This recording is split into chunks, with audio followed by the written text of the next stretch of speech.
Welcome to Her Unshakeable Confidence with dynamic mother-daughter duo Simone and Olivia Knego, where they discuss the secrets of transformation and how to build bold confidence and unwavering resilience. From intimate conversations with inspiring guests to sharing their personal journeys of triumph and challenge, Simone and Olivia create a supportive space where every woman is encouraged to rise above her fears and love the woman in the mirror. Tune into Her Unshakeable Confidence and join this special journey of connection and growth. It's like catching up with old friends who inspire you to be bravely and uniquely you. Welcome to this week's episode of Her Unshakeable Confidence. I'm Simone Knego. And I'm Olivia Knego. And today, my confidence is shaken. I was like, how are we going to start this? Okay. I thought that was pretty good. Actually. I think that was really good. Yeah, even in the worst of times, I'm still creative. Yeah, that's true. Also, it feels very weird not having to go this close to the mic, just so we can point that out. Yeah, I mean, you can go that close to the mic if you want to. I know, but it just feels weird not having to. I asked the manager in my building for the audience listening to fix the audio in the podcasting room, and he actually was an audio engineer, so totally fix it. Yeah, she went down to complain because the room was a mess. Yeah, and it worked out fine. Yeah, because the guy's an audio engineer, so now it's all fixed.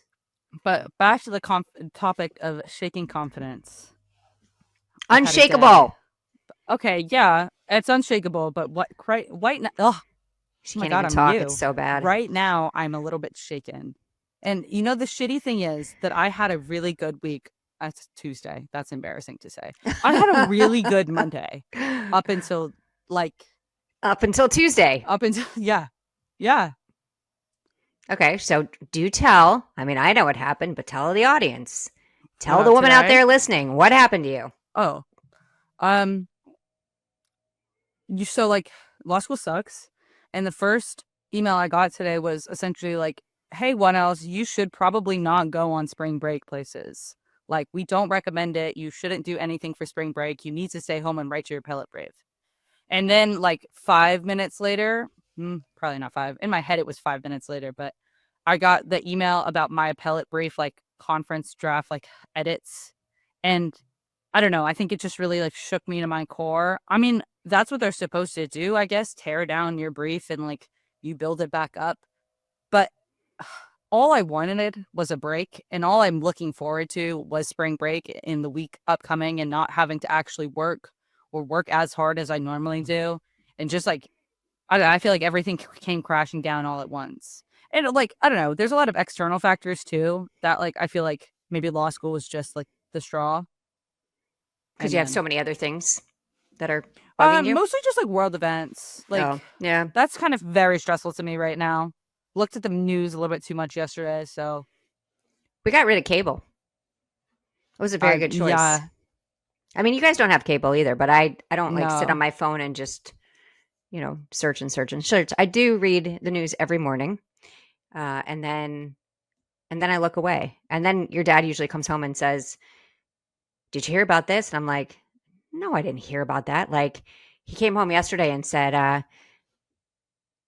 and this is not verified information. This is just something that was discussed, that Ron DeSantis's wife has now said that she wants to run for governor.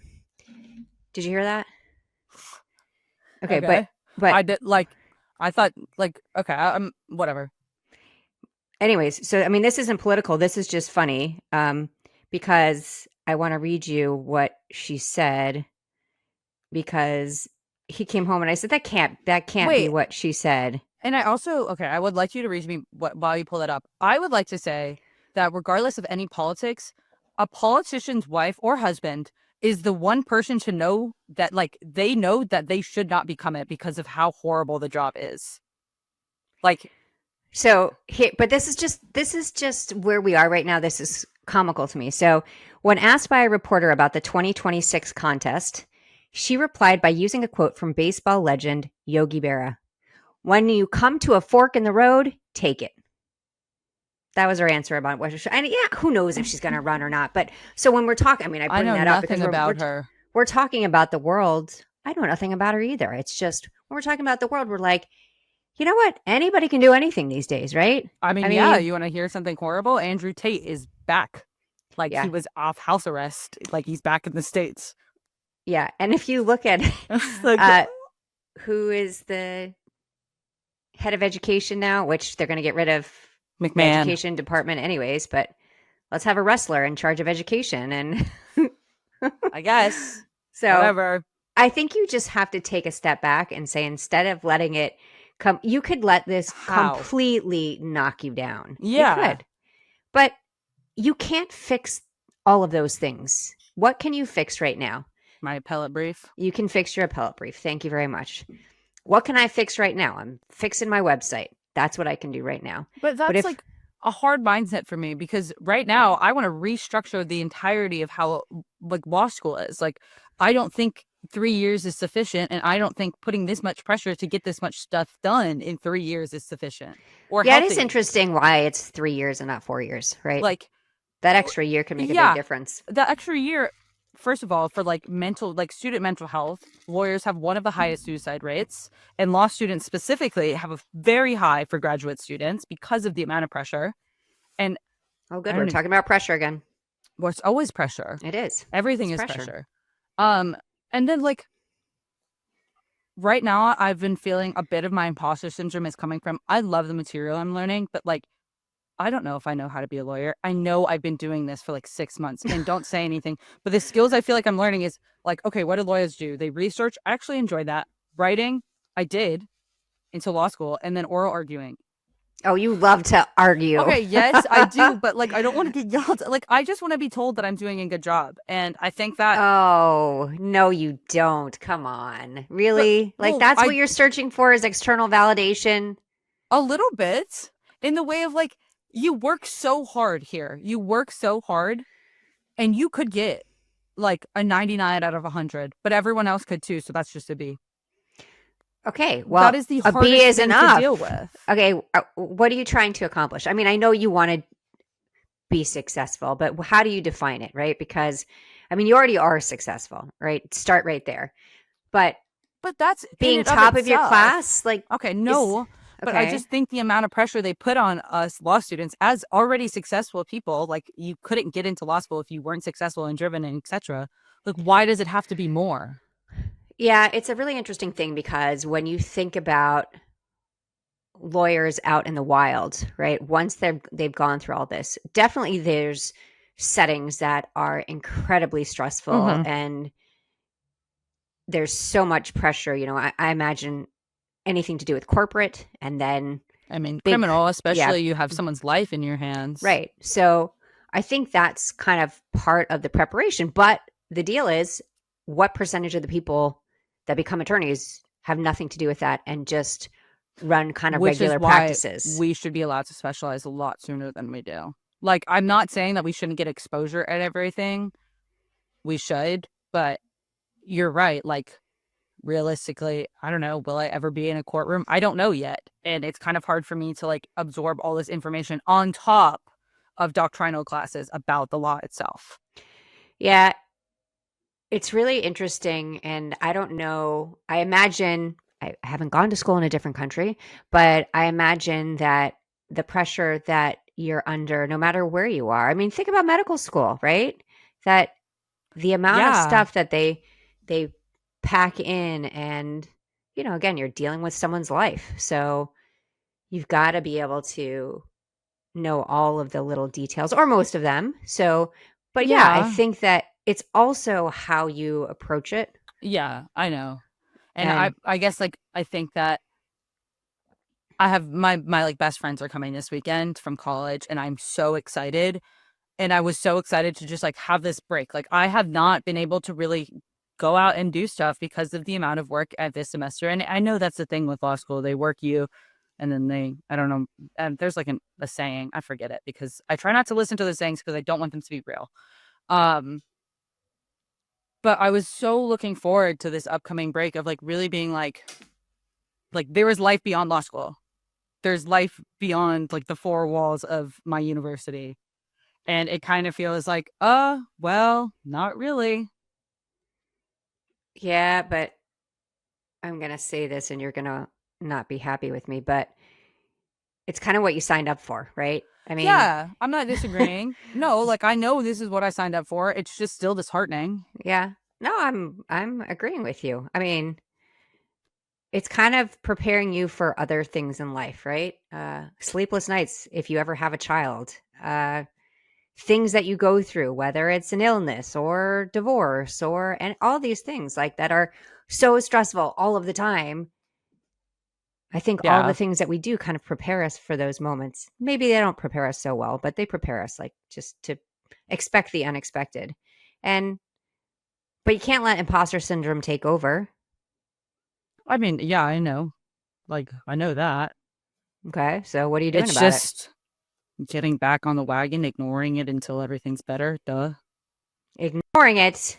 Well, I mean, like, I know once I solve the problems in front of me, i.e., catching up on I'm honestly pretty caught up, but like, you can never be too caught up, I guess. Catching up on the things I want to and really working on this paper, like, my imposter syndrome will at least quiet itself. Because like, I don't have it all too often. Like, I know when I'm meant to be somewhere. I know. Well, honestly, I don't know if I don't like the idea of you're meant to be somewhere. Like you choose where you're meant to be. There's not like some universe thing. Like if you're meant to be in law school, work your ass off and you'll meant to be there. But if you're like, shit, let me try med school instead, or let me try the corporate world, you might be meant to be there because you put that effort in. My point is there, like, I just it's sometimes really hard. I mean, the people that I'm surrounded by, and I mean, once you get into any profession, it's the best of the best, right? It's the people that really, worked hard to get Yeah. there. And it's really hard, especially you're like all working on the same thing and you're like, well, how am I comparing to them? And like, I don't love playing the comparison game. And I think unfortunately that is just like part of at least the environment that I'm currently in, is because we are just compared to each other. But you're compared to each other to get your grade, not for the material you're learning, Oh right? yeah, So, I I mean, I know your guess. dad says this all the time. Like the important thing is what are you learning? Yeah. Not like, oh, Yeah. did I get the highest grade in the class? It's like at the end of the day, what did you take away? What are you retaining? And I definitely try to like keep that mindset as well, because I mean, I think that's the important part. And like, that's why I'm there. It's because I actually like the material I'm learning and I want to study it. But then I just wish that like school, I feel like this is so stupid. School would be better if there wasn't grades, because you would actually focus on learning for learning rather than learning for grades. Yeah, it's an interesting thing. It's just like standardized testing, right? I mean, people are studying for standardized tests just to get the grade, not because they are going to retain the stuff Oh my afterwards. God. If you could, I took the LSAT lesson. Yeah, probably like a little bit more than a year ago now. If you ask me to take it now, no. Yeah, but you like were studying nonstop for it. So, I Yeah. mean, But like, it's out my one of your, yeah, it's, I yeah, did it to get in and in. out. That was like when you wanted me to help you with your accounting Yeah. class. And I was like, I don't know this stuff anymore, Like, right? I I studied it got, for the class. yeah. Like, yeah. But like, why is that even a thing that we have to do? I don't know. Take it up with the school. I can't fix that one. I know, but I don't know if I can fix it. Okay, I can fix something though. Our last episode that was just the two of us, and you couldn't think of the word. Huh? Do you remember what word you were No, trying to I don't say? even remember. Amalgamation. Does that Is sound that really familiar? how you say it though? I think so. I feel like So, there's anyways, a ia in there, a friend of mine. Amalgamation. No, amalgamation. Look it up. We're out right now where we're talking.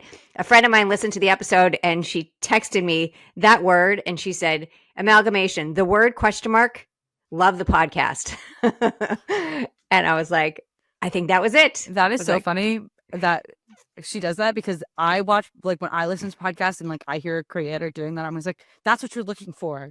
And a lot Yeah. of the times recently, I don't know if it's because we have this, but like when they say something that I either super agree with or like disagree with, I'll speak back as though they can hear me. Yeah, it definitely is what I meant. Yeah. Amalgamation. There we go.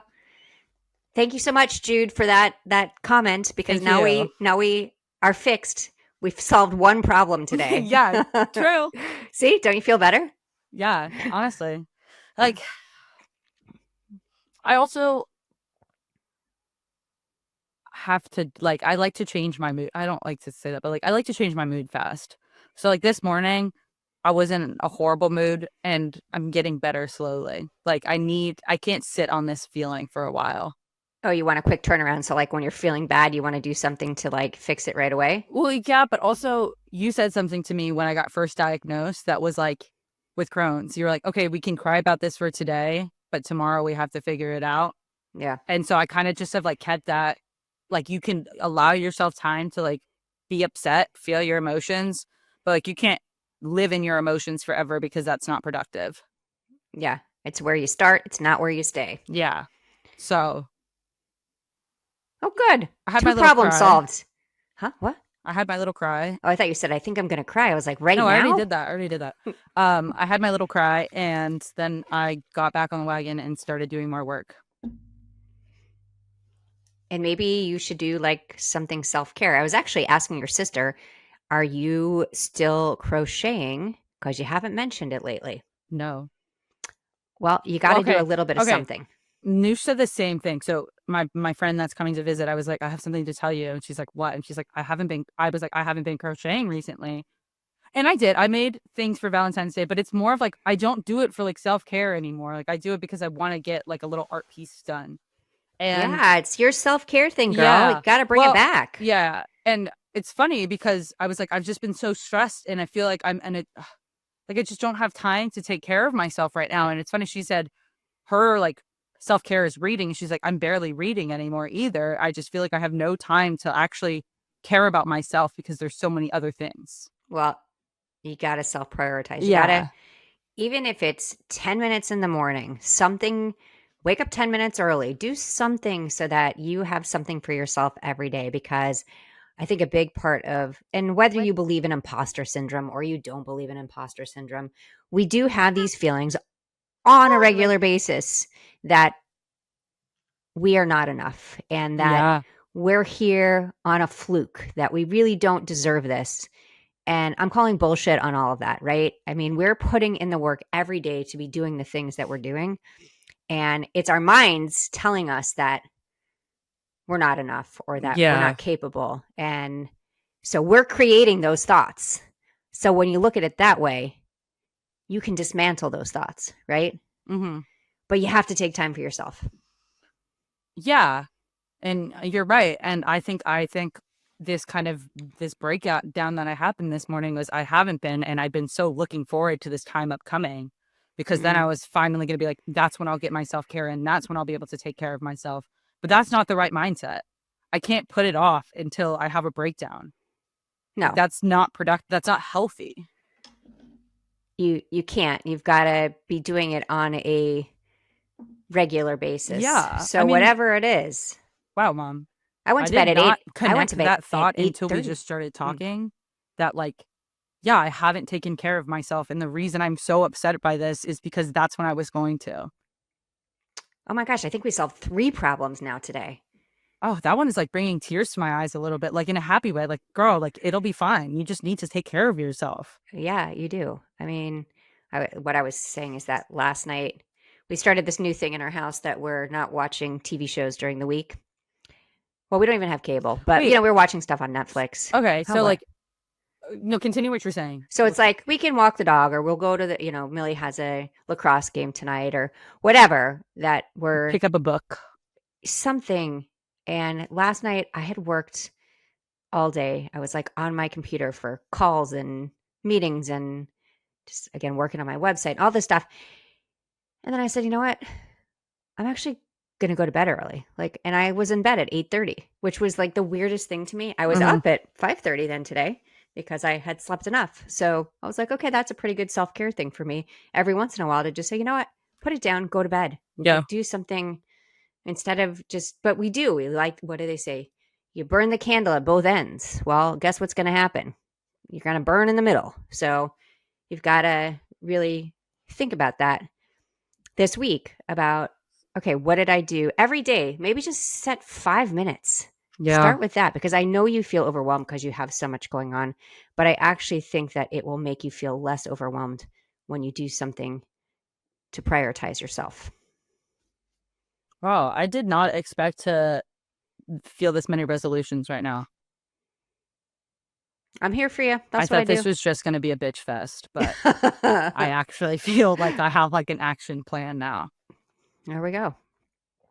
Okay, well, then I we'll don't have stop my it there. calendar today because So make up something. yeah, I know. I was telling them. Oh, okay. Oh my sorry. gosh, I don't have my calendar today because honestly, life happens. But I think what I'm going to say here is that you need to do self-care, and self-care is the most important thing for you to feel like you belong somewhere. Because I love that. You took that away from our 20 minutes together. I feel like my job is done. Mic drop. I'm out. Yeah, I actually feel a lot better right now. Maybe I'll cancel my therapy session tomorrow. Kidding. I was like, don't go that far, girl. That was funny. Okay, but at least you feel better today. I do feel a lot better. Good. And I hope this episode can make someone feel better and that they're not alone, whatever they're going through, whether it's like imposter syndrome at work or school, or even in like your, I don't know, like your friend group. Yeah. So think about what you've been doing in your life. Like, have you been ignoring yourself? Sometimes it's, like you're a cool person and everyone's a cool person because we are all interesting in our own ways. You're being very profound now. I like this. Yeah, me too. Okay. I'm going to go out and have a better day. Me too. Thank you for that. Thank you. And thank you for joining us. I can't. Joining on us? Really? You Yeah. want to close it out for And me? thank you for joining us on this week's episode of Her Unshakeable Confidence. Thank you for listening to Her Unshakable Confidence with Simone and Olivia Knego. We hope this episode has made your day just a little bit brighter and given you the inspiration you need to confidently go about your week. Always remember to be authentically you. Don't forget to like and subscribe so you never miss an episode. And feel free to connect with them on Instagram at Simone Knego and at Olivia Knego. Till next time.